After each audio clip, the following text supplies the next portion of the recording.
శ్రీపాదరాజం శరణం ప్రపద్యే. శ్రీపాదుల వారు భక్తులకు తెలిపిన ద్వాదశ అభయవాక్యములు. శ్రీపాదుల వారు దత్తదాసుని ఇంట పలికిన వచనములను శ్రద్ధగా ఆలకింపుము. శ్రీ దత్తాత్రేయ స్వామి వారి మొదటి అవతారమైన శ్రీపాద శ్రీవల్లభ స్వామి వారు ఈ విధంగా చెబుతున్నారు. నా చరిత్ర పారాయణము చేయుచోట నేను సూక్ష్మ రూపమున ఒందును.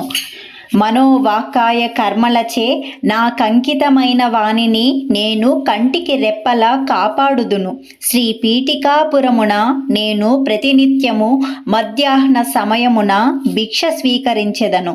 నా రాక దైవ రహస్యము. సదా నన్ను ధ్యానించు వారి కర్మలను అవి ఎన్ని జన్మాంతరముల నుండి ఉన్నవి అయినను భస్మీపటలము గావించెదను.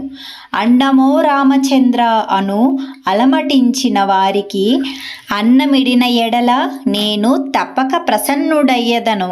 నేను శ్రీపాద శ్రీవల్లభుడను. నా భక్తుల ఇంటిలో మహాలక్ష్మి తన సంపూర్ణ కళతో ప్రకాశించును. నీవు ఏ దేవతా స్వరూపమును ఆరాధించినను, ఏ సద్గురువును ఆలంబనముగా చేసుకున్నను నాకు సమ్మతమే. నీవు చేయు ప్రార్థనలు అన్నీయు నాకే చేరును. నా అనుగ్రహము నీవారాధించు దేవతా స్వరూపము ద్వారా, నీ సద్గురువు ద్వారా అందజేయబడును.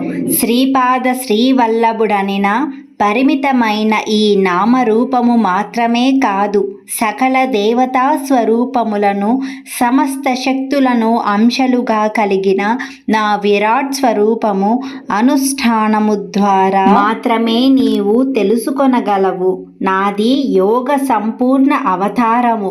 మహాయోగులు మహాసిద్ధులు నన్ను సదా ధ్యానించెదరు. వారందరూ నా యొక్క అంశలే. నీవు నన్ను ఆలంబనముగా చేసుకున్న యొడల నేను నీకు ధర్మ మార్గమును కర్మ మార్గమును బోధించెదను.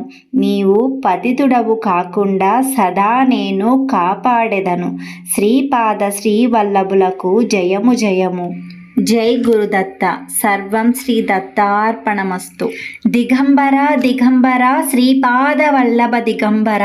దిగంబర దిగంబర అవధూత చింతన దిగంబర. జై గురుదేవ దత్త.